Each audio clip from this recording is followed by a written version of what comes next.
having that side step, I am going to end up with another standard circuit. And I am going to write down a KVL, 4 volt is 12 I base plus V base emitter plus 106 I emitter. Or 16, I'm sorry. So 12 I base, 16 I emitter. I emitter is equal to I base plus I collector. I collector is beta F I base. The value of beta F is given to us to be 75. So this is going to be 76 I base. Is that clear that the top equation will give me I base? This is a value, typically 0.7. This is 4. The only unknown will be I base. Is that clear? And then I will write the KVL in here, which tells me 12 is 22 I collector, V collector emitter, 16 I emitter, and then I find V collector emitter as well. If you're interested to check, you calculate V base collector or V collector base, doesn't matter. And make sure that V base collector, if this is NPN, is less than 0, or V collector base is greater than 0, and therefore the Q point is found. Any questions? So we learned 2 things. 1, convert a 4 resistor bias network into a standard circuit using Thevenin. And 2, write 2 KVLs and find I collector and V collector emitter. Yes? Can you please show how you convert the original graph to the Thevenin equivalent again? This is here. I know, but like there's also a 12 volt on the top, so how you... Well, the 12 volt on the top It's just a VCC. is essentially converted into this. This dot and 12 volt essentially means there is a 12 volt battery between these 2 points. Mm-hmm. So you will see that in the base region, you will see that in the collector region. Yeah. That makes sense. Make sure you ask all the questions.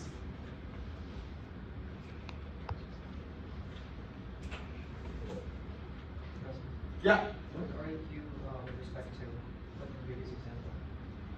Pardon? What is REQ with respect to? Like what resistor are you kind of taking as a whole and then deciding REQ and VEQ? How do we find VEQ and REQ? What is it with respect to like which resistor and which diagram is it coming from? This one. I don't understand your question. Can you explain it to me? You start with here. Yeah. You don't know how to analyze this circuit, so you convert it into the standard circuit. And then REQ is given in terms of R1 and R2 is the parallel combination, as I wrote.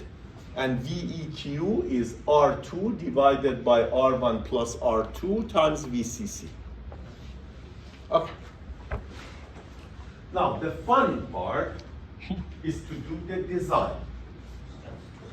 So, problem 3 says design the 4 resistor bias network so that the Q of BJT is IC is 0.75 milliamp and VCE is 5 volt. So now I am giving you the standard circuit like this. I know which transistor I put in. That means I give you V base emitter in the active region, and I give you beta F or beta DC, and I will identify in here the VCC as well. Your job is to find R1, R2, RC, and RE. Now, clearly, I have 4 unknowns and only 2 pieces of information. 1, 2. So this means I have design flexibility. And welcome to the real world. If 50 people design the same circuit, they may get 50 different designs, and all of them might work. The reason is the number of unknowns is usually more than the number of information pieces. So, with that in mind, we can make assumptions. And we will go through that with some assumptions. Now, in an exam, just to make your life easier, sometimes if I want to design, I give you some of the assumptions. Assume this and assume that. But in general, you don't have to follow my assumptions. So, my goal right now is to find RC, RE, R1, and R2. Is that clear? If you are a mathematician, you will write down the two KVLs based on R1, R2, RC, and RE, and then you put some numbers in and you give me the answer, just as a pure math problem. However, I want to be a little bit more creative and look at it from the electronic perspective. So let's first convert this into the standard VEQ, REQ. I don't know any one of the numbers. Two unknown, two unknown. So there's a one-to-one correspondence. I'm okay with that. So I will usually start in this loop. And I would say 15 volt is equal to RCIC plus VCE, which is 5 volt, problem gives it to me, plus RE times I base plus I collector. Is that clear? Therefore, these two terms are going to give me 10 volts. Essentially, the drop here and the drop here is going to give me 10 volts. Now, right here, I'm going to make one assumption. My first assumption is that I use equal voltage drop across RC and RE. That's an assumption. You may assume that you will have twice as much drop here as there is here. That's fine. Or 4 times as much here as there. There's one assumption. I just want to give you this feeling that there is an arbitrary assumption that you can make. Now, these assumptions are going to be valid in practice. So you're going to learn later in next levels of this course some of the assumptions that will be more practical. But for now, I'm assuming that equal drop across these two, that means 5 volt here, 5 volt there. Is that acceptable? 15, 5 is already given, 5 and 5. Are we together? All right, so when I make that assumption, then this RC and RE are known.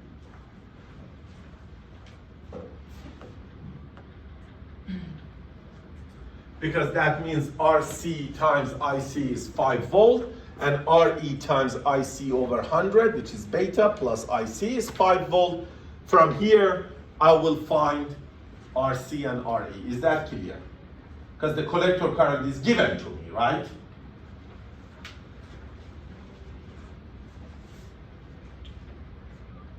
Collector current is given to me. So 2 of the resistors are found, and 1 of my flexibility is gone. Is that clear? The flexibility was to assume these 2 drops are the same. Let's go through the input loop. The input loop will give me V equivalent is equal to R equivalent I base plus 0.7 plus 5 already, right? Is that clear? All right.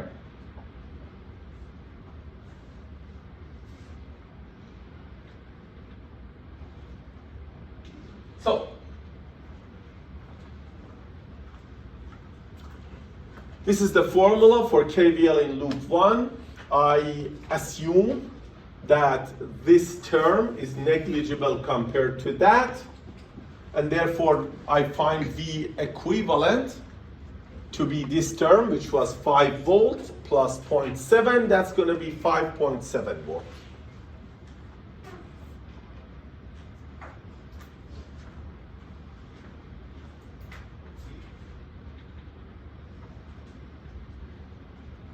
So,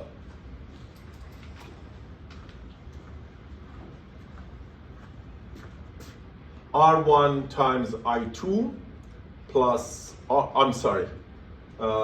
in this configuration, R2 is here, R1 is here.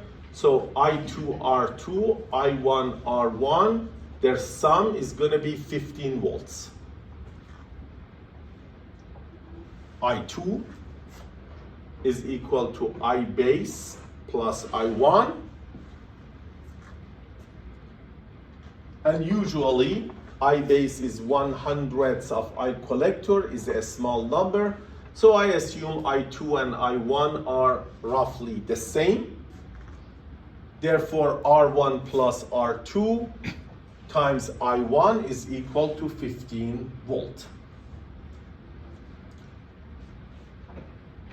Now, I still need to make one assumption. And the assumption I made is that I assume a value for I1 or I2. I look at I base, and I base is very small, 7.5 microamp. So I assume I2 is 100 microamp. Again, you can assume I2 is 150 microamp or 170 microamp. And then from here, when this value is known, I find R1 plus R2 is equal to 150 kilo. I know V equivalent is R1 over R1 plus R2. This was a problem where the designer put R2 above and R1 down. If I know this value, I find R1, and then I find R2 from that. So essentially, this is a problem that I could solve in infinitely many different ways. Now, I always recommend, if you're doing the design yourself, make the first assumption that the drop across emitter and collector is the same. That gives you two of the unknowns. And then assume roughly the current I1 in this circuit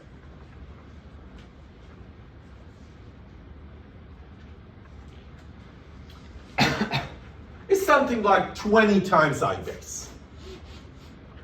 And then solve the rest of the problem. But essentially, this is the process you follow.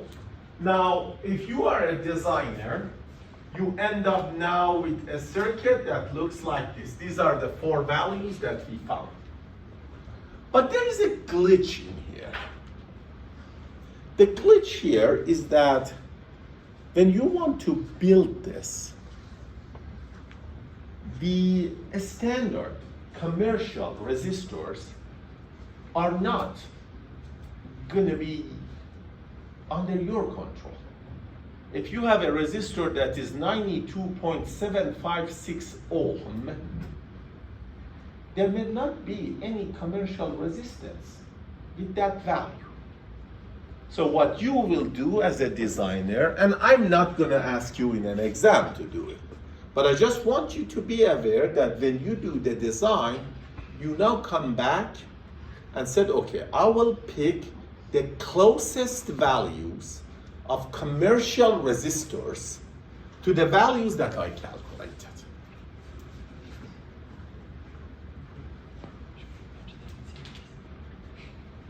And you will see here that I found for you 93 is not standard, 91 is, 57 is not, 56 is, 6.7 is not, 6.8 is, and you're going to deviate a little bit.